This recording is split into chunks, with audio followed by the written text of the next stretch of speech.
안녕하세요. 오늘도 사연 살롱을 찾아주셔서 감사합니다. 서울에 사는 30대 여성이에요. 얼마 전 저는 3년간의 연애 끝에 결혼을 약속했던 남자와 헤어졌어요.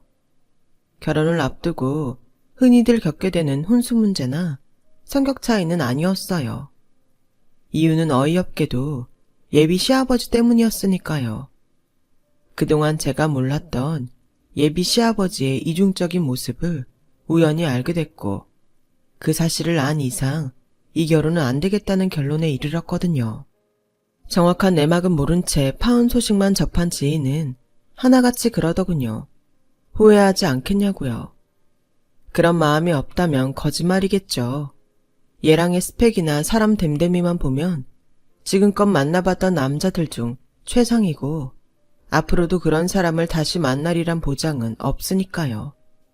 하지만 내가 사랑했던 남자의 부모가 내 부모님한테 한 짓을 생각하면 아직도 치가 떨리고 소름이 끼쳐요. 어떻게 인간의 탈을 쓰고 짐승만도 못한 짓을 하고 살 수 있는지 도저히 이해도 용서도 안 됐거든요. 제 마음이 이런데 어떻게 얘랑 하나만 믿고 결혼을 진행하겠어요.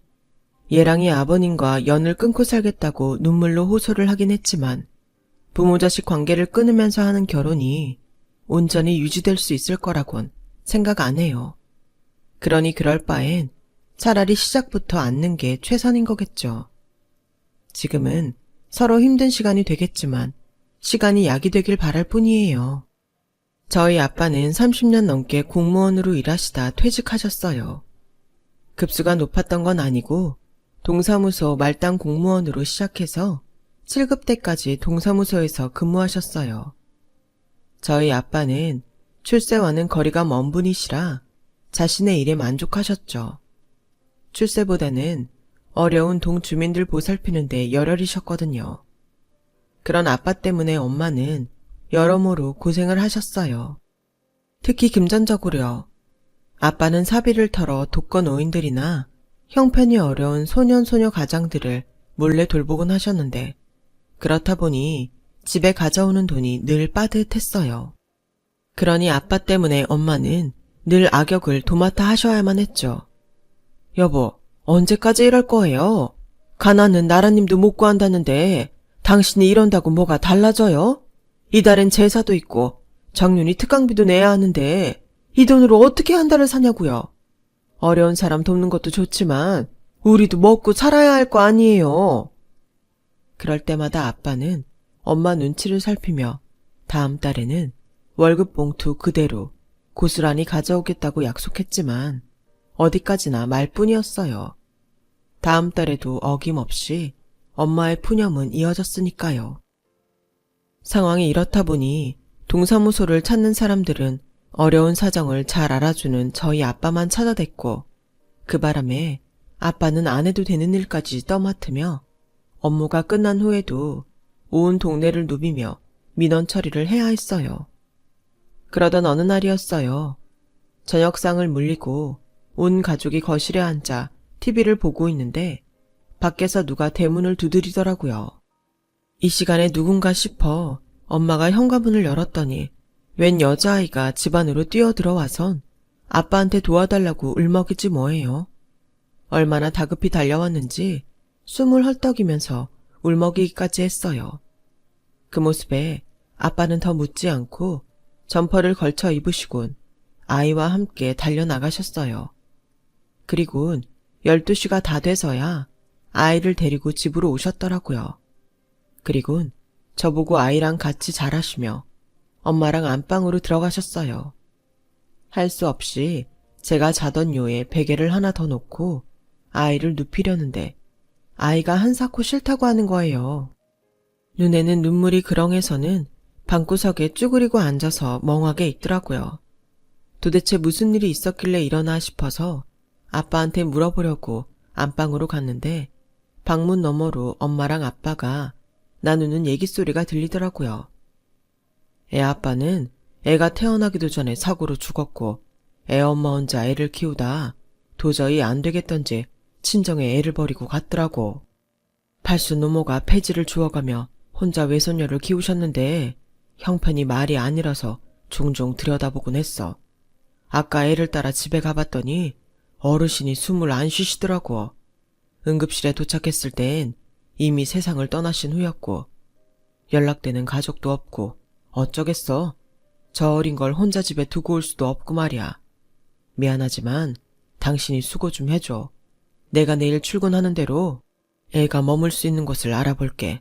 아무래도 한 며칠은 우리가 데리고 있어야 할 것 같아. 평소 아빠의 오지랖에 잔소리를 하는 엄마였지만 그날은 달랐어요. 부모한테 버려지고 하나뿐인 가족인 외할머니까지 잃은 아이를 모른 척할 만큼 저희 엄마가 매정한 사람은 아니었으니까요. 그렇게 그 아이는 한동안 저희 집에 머물게 되었어요. 고작 7살밖에 안 된 아이는 너무 일찍 큰일을 겪어온 탓인지 또래 아이들과 달리 어른스러웠어요. 자신이 처한 처지를 너무도 잘하는 것처럼 보이더라고요. 엄마는 그런 모습에 가슴이 아프셨는지 아이를 데리고 목욕탕에 가서 때도 밀어주시고 시장에 데리고 가서 옷과 신발도 사 입히셨어요. 그리고 머리도 예쁘게 묶어주시고 자투리천으로 인형도 만들어주셨죠. 당시 고등학생이던 저는 그런 엄마의 모습이 낯설기만 했어요. 늘 아빠한텐 돈 타령, 저한텐 공부하란 잔소리만 하던 분이었으니까요. 엄마의 다정한 모습에 아이는 마음을 열기 시작했고 하루 종일 강아지처럼 엄마 뒤만 졸졸 따라다니더군요. 그렇게 일주일쯤 지났을까요? 아이가 저희 집에 적응이 되어가던 어느 날 시설에서 사람이 찾아왔어요. 아이를 데리고 가려고 왔다더군요. 그 말에 아이는 저희 엄마 치맛자락을 꼭 붙들고는 안 가겠다고 떼를 썼어요. 시설 직원은 아이를 어르고 달래느라 진땀을 뺐지만 좀처럼 아이는 엄마한테서 떨어지려 하지 않았죠. 저희 아빠와 시설 직원이 난감해하던 그때 엄마가 그러시는 거예요. 우리가 데리고 있으면 안 될까요? 누군가 돌봐야 한다면 시설보다는 우리가 데리고 있는 게 아이한테도 좋을 것 같은데요. 엄마의 그 말에 아빠도 저도 깜짝 놀랐어요. 평소 엄마답지 않았으니까요. 그런데 그보다 더 놀라운 건 엄마의 모습이었어요. 눈시울이 붉어진 채 눈물이 그렁그렁 고여 있었거든요. 그 말씀은 입양을 하시겠다는 건가요? 아니면 가정 위탁을 하시겠다는 건가요? 어느 쪽인지 확실히 해주셔야 저희도 일 처리하는 게 수월하거든요. 그러자 엄마는 처분을 기다리는 사람처럼 물끄러미 아빠를 쳐다봤어요. 아빠는 시설 직원한테 며칠만 시간을 달라고 부탁을 하곤 돌려보냈어요. 그리고 그날 아이가 TV에 빠져 있는 사이 저희 세 식구는 안방에 모여 가족 회의를 했어요. 앞으로 아이를 어떻게 할 것인가에 대한 거였죠. 그 사이 아이한테 정이 많이 든 엄마는 입양 쪽에 힘을 실었고 반면 아빠는 입양 문제는 조금 더 신중하게 생각해야 한다는 쪽이었어요. 저는 어느 쪽이 됐든 앞으로 나는 아이와 방을 함께 써야 한다는 사실에 낙담할 뿐이었고요. 이틀에 걸친 가족회의 끝에 결국 부모님은 입양을 하기로 결정했어요. 그렇게 된 데에는 엄마의 상처가 한몫했던 것 같아요. 저희 엄마는 일찍 부모님을 여의고 친척집을 전전하며 자라셨거든요. 남의 집살이를 하면서 누구보다 부모 없는 서름을 잘 알고 계셨기에 아이를 떨쳐내기 힘드셨던 거죠. 아빠도 엄마의 그런 상처를 알기에 엄마의 뜻을 따라주셨던 거예요.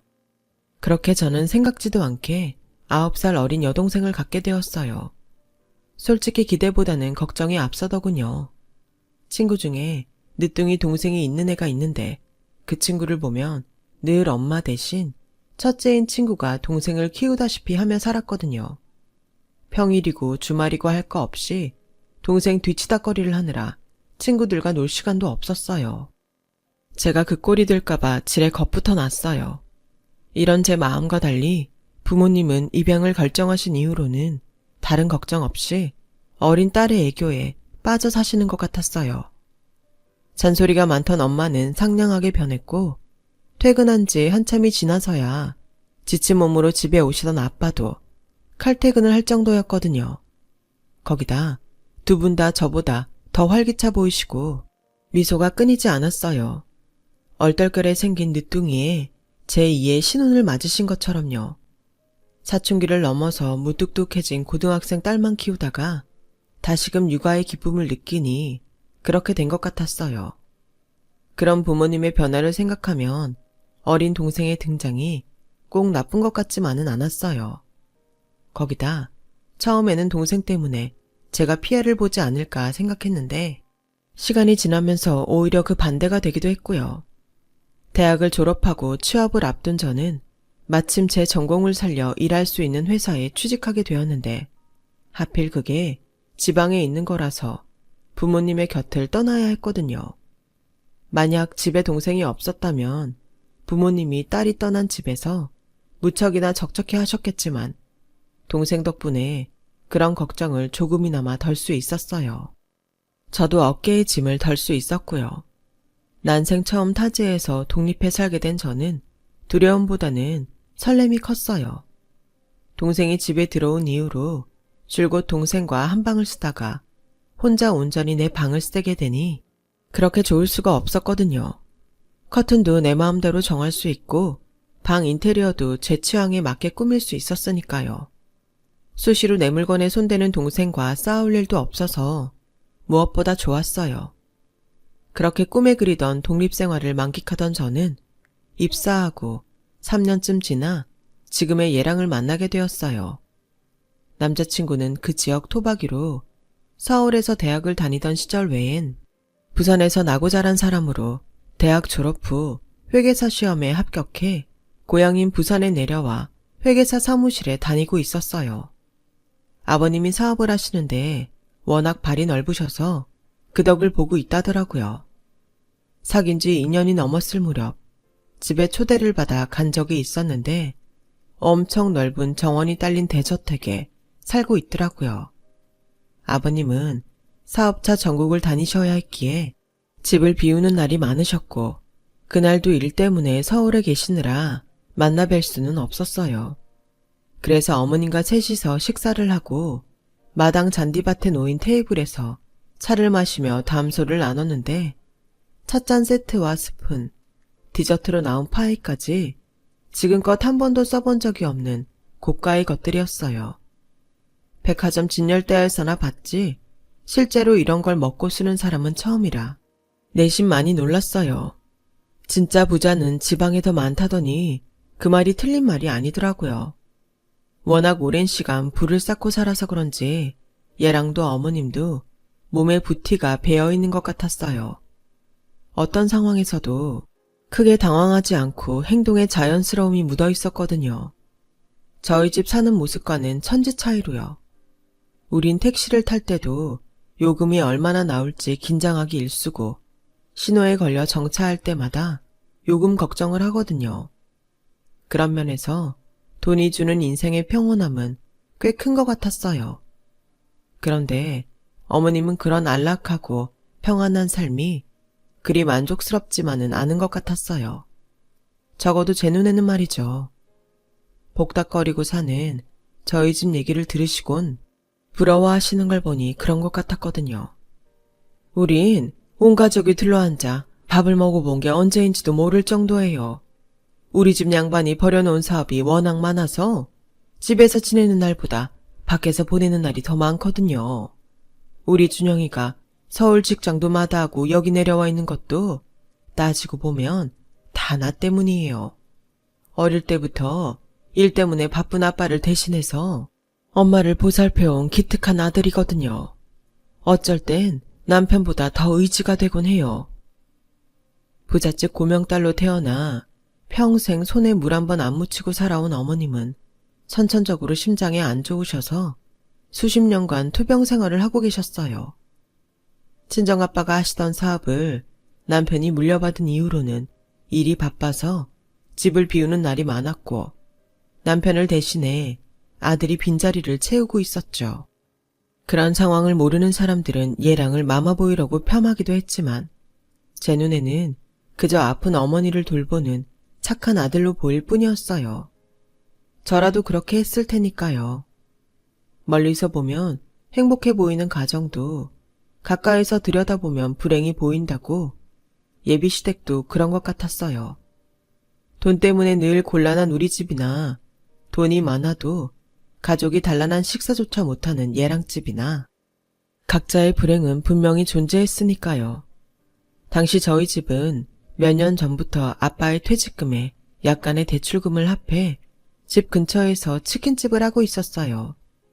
환갑이 넘은 아빠와 엄마가 치킨집을 하게 된 건 제 동생 때문이었어요. 동생이 대학을 졸업할 때까지는 돈을 버셔야 했거든요. 그래서 주변 분들한테 조언을 구해서 치킨집을 차리게 된 거였죠. 하지만 막상 가게를 차리려니 말처럼 쉬운 게 하나도 없었어요. 본사에서 닭을 받아서 정해진 양의 기름에 닭만 튀기면 되는 줄 알았는데 그게 아니더라고요. 더군다나 평생 동사무소 생활만 하던 아빠와 집에서 가정주부로만 30년 가까이 살아온 엄마한테 창업은 갓난 아이가 처음 발걸음을 시작하는 것처럼 더디고 힘들었어요. 하루하루가 고난의 연속이었죠. 하지만 땀은 배신하지 않는다고 각고의 노력 끝에 부모님은 치킨집 운영을 능숙하게 하게 되셨고 그동안 아빠가 베풀어온 인정 덕분에 단골 고객도 꽤 늘었어요. 부모님의 치킨집은 동네 사랑방처럼 사람들로 북적였고 인근 아파트에서 배달 주문도 많아서 아빠가 직접 배달에 나서는 날도 많았어요. 앱을 통한 주문은 라이더를 부르지만 전화 주문을 하는 단골 손님한테는 아빠가 직접 배달을 하셨거든요. 그날도 근처 아파트에서 단골 주문이 들어와서 아빠가 배달을 나가셨는데 하필 거기서 문제의 장면을 목격하신 거예요. 한 아파트 주민이 주차를 엉망으로 해놔서 경비원이 차 좀 빼달라고 하자 갑자기 경비원 멱살을 잡고 욕설을 퍼붓고 있었던 거예요. 그걸 본 아빠는 달려들어 두 사람을 떨어뜨려 놓았고 그 와중에 아파트 주민이 휘두른 주먹에 얼굴을 맞고 바닥에 넘어지셨어요. 그런데도 미안하다는 말을커녕 오히려 큰 소리를 치며 따지더래요. 니 깎게 뭔데 내 일에 끼어들어서 참견이야, 이 거지 같은 새끼야. 치킨 배달을 왔으면 배달이나 하고 조용히 사라질 일이지. 어디서 건방지게 내 일에 갠세이냐고. 너 어디 치킨이야? 내가 앞으로 내 나와버리에 배달 못 오게 해줘? 나이살 처먹은 새끼가 치킨 배달이나 하고 사는 걸 창피한 줄 알아야지. 내가 누군 줄 알고 까불어. 너나 경비 새끼나 조선시대로 치면 천한 장사치에 종놈밖에 더 돼. 세상 좋아져서 나 같은 양반이랑 눈 맞추고 사는 거 고마운 줄이나 알아야지. 어디 하찮은 새끼들이 내 말에 토를 달고 내 몸에 손을 대? 이게 얼마짜리 옷인지 알기나 해?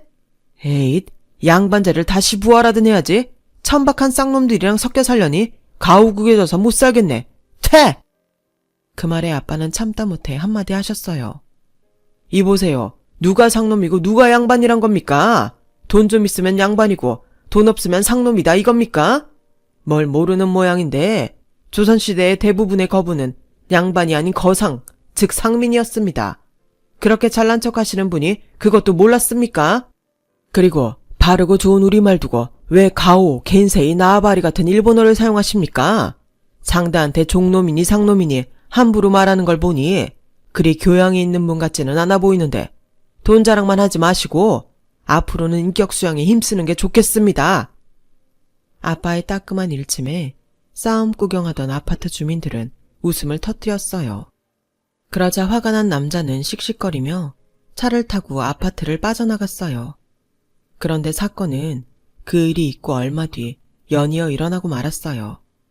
한가하던 낮 시간에 가게로 대량의 치킨 주문이 들어온 거예요. 아이가 1등을 해서 반 아이들한테 줄 거라며 반반으로 20마리를 튀겨달라고 했어요. 1시간 뒤에 가게로 와서 치킨 찾아가면서 계산하겠다고요. 안 그래도 한가하던 시간이라 엄마랑 아빠는 신이 나서 치킨을 튀겼어요. 예약 시간에 맞추려고 서두른 덕에 늦지 않게 포장까지 마치셨죠. 그런데 치킨을 찾으러 오겠다는 손님은 약속 시간이 한참 지났는데도 코빼기도 안 보이는 거예요. 엄마가 주문을 했던 번호로 전화를 했더니 웬 아이가 받더래요. 그래서 이 번호로 치킨 주문한 어른을 바꿔달라고 했더니 자기도 모른다고 끊더라는 거 있죠. 그래서 다시 전화를 했더니 그제야 웬 아저씨가 1,000원 주면서 전화 한 통만 하자길래 빌려줬다고 하더래요. 그 말에 기가 막힌 엄마는 그 아이네 집까지 찾아가 부모와 얘기를 했지만 아이의 말은 사실이었고 결국 범인은 찾을 수가 없었어요. 괜한 치킨 20마리만 날린 셈이었죠. 결국 그날 치킨은 동네 사람들한테 공짜로 나눠주었어요. 그런데 그 일이 있고 얼마 뒤 가게로 대량의 배달 주문이 들어온 거예요. 이전에 한번 당한 적이 있어서 내심 의심이 가긴 했지만 그렇다고 배달 손님한테 선불을 달라고 할 수도 없는 노릇이라 배달지를 몇 번이나 확인하곤 치킨을 튀기기 시작했어요. 양념에 후라이드, 파다까지 총 25마리나 되는 치킨을 배달해야 해서 아빠는 차 뒷자리에 가득 싣고 배달지를 향했어요. 그런데 도착해 보니 불 꺼진 회사 건물이지 뭐예요. 4층 건물 모두 사람이 없는지 불이 꺼진 채 입구 유리문까지 잠겨 있었어요. 이번에도 주문을 해온 번호로 전화를 해봤더니 없는 번호라고 나오더래요. 연이은 노쇼에 엄마 아빠는 금전적 손해도 보았지만 전화 주문을 받는 게 두려움이 되어버렸어요. 그러자 엄마가 아예 전화 배달을 받지 말자고 하셨어요. 그냥 배달 어플로 들어오는 주문만 받고 팝시다. 미꾸라지 한 마리가 온 웅덩이를 흐린다고 장난 전화하는 놈 때문에 괜한 단골 손님들까지 의심하면서 장사할 거 뭐 있냐고요. 그러니까 내 말대로 해요. 결국 엄마 말대로 부모님은 그 후 전화 주문은 받지 않았어요.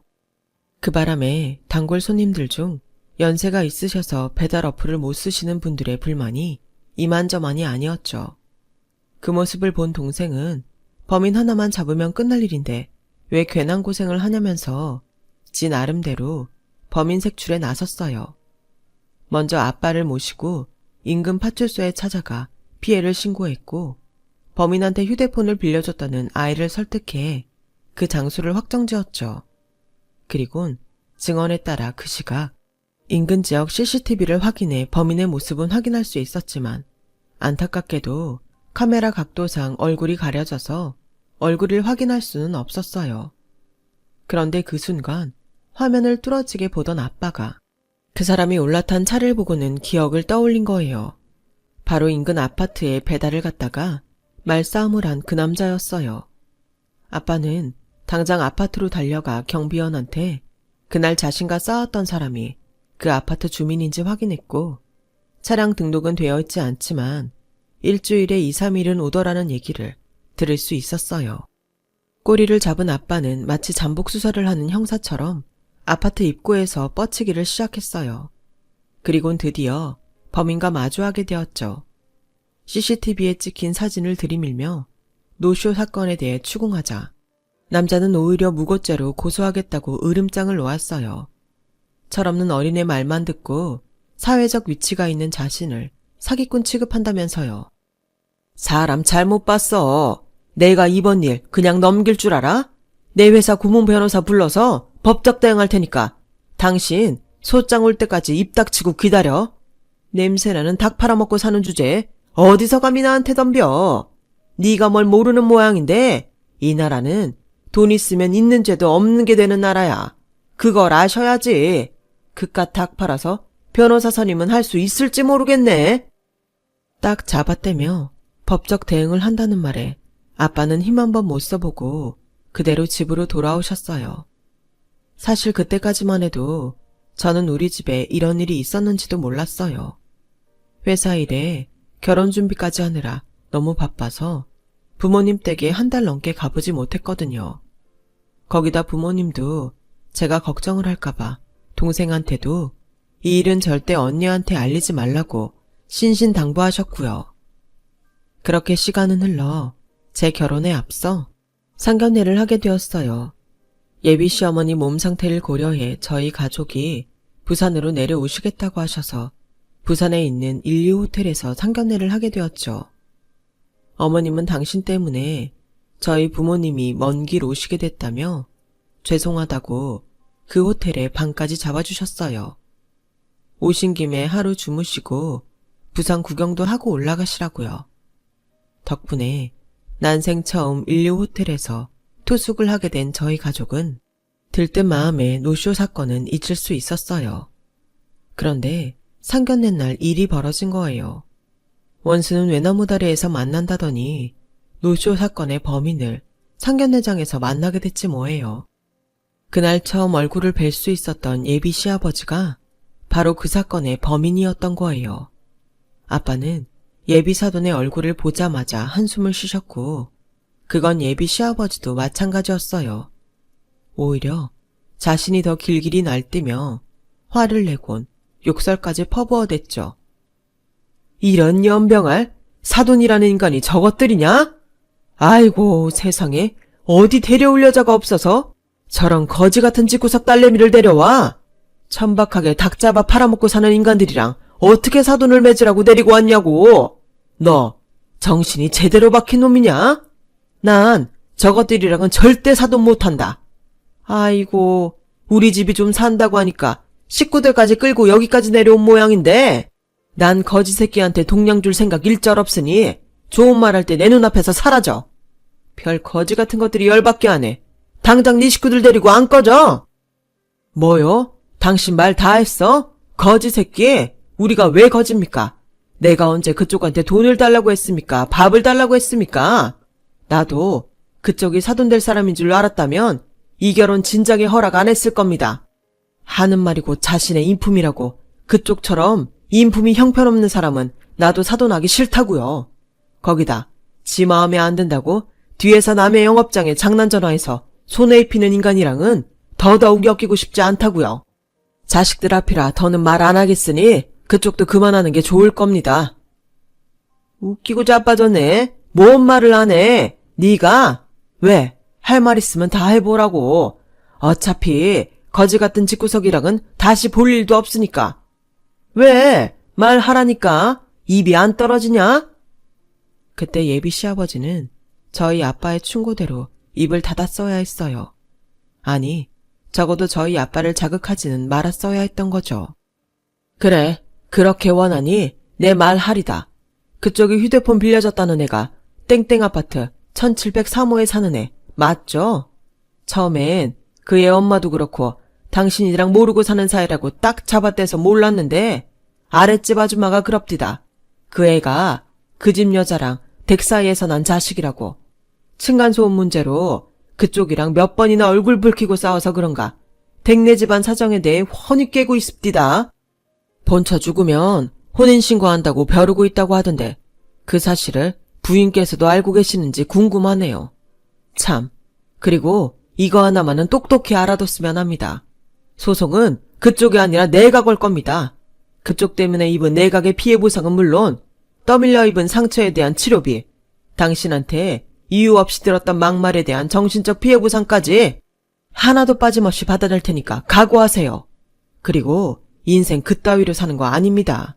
사람이 개랑 짐승이랑 다른 이유가 뭡니까? 인격이 있기 때문입니다. 지각 있는 인격체가 되세요. 이 결혼 어차피 물 건너간 것 같으니 우리 먼저 일어나겠습니다. 여보, 갑시다. 그렇게 아빠는 가족들을 이끌고 룸을 나가셨고 그 길로 짐을 챙겨 서울로 올라왔어요. 그리고 얼마 뒤 예랑의 부모님은 이혼을 하셨어요. 정확히 말하면 예랑 아버지가 집에서 알몸으로 쫓겨나신 거였죠. 신혼 초부터 외도를 일삼았던 탓에 변호사 공증하에 각서를 썼는데 거기 내용 중 다시 외도를 할 경우 맨몸으로 집에서 나가겠다는 조항을 적었던 모양이에요. 한치 앞도 모르고 눈앞의 상황만 가리려고 했다가 결국 제 발에 제가 넘어진 꼴이 되었죠. 어차피 회사도 얘랑 어머니 친정 재산인데다 소유권도 얘랑 어머니가 가지고 있어서 재산 정리는 딱히 할 게 없었다고 하더군요. 문제는 저희 결혼이었어요. 얘랑은 아버지와 연을 끊고 살 거라며 저희 부모님께 결혼만큼은 허락해달라고 부탁했지만 저희 부모님은 거절을 하셨어요. 우리와 인연은 여기까지만 좋은 사람 만나서 행복한 가정 꾸리길 바란다는 말씀을 하셨어요. 저는 다니던 회사를 그만두고 서울로 올라와 이직을 앞두고 있어요. 그래서 다시 동생과 한 방을 쓰게 됐죠. 동생은 모처럼 자기 방이 생겼다고 좋아했는데 또다시 같이 쓰게 되자 텃세를 부리더라고요.